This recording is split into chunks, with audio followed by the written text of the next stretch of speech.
Very loud 啊！早上好，欢迎收看股市连线，在线上是我们的分析师黄随章，早上随章，早。翻仔。我看到的这是美国的股市上扬，道琼斯指数的闭市报纸是16000，还是8点起了19点，0.1%。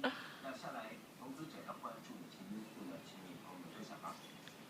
它的这个因为销售是所以第一季度对稍微低一档的股市，那么再加上其实比较嘛，所以因此美国股市也跟着上扬了。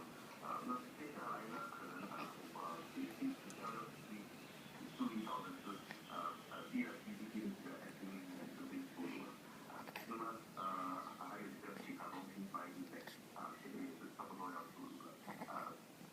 好，我们来看看联商国际研究报告对岸外于海事业股呢 ，Smart Holdings 是维持这个增持的评级啊，目标价上调到1.01块，昨天是You let him sit on both legs.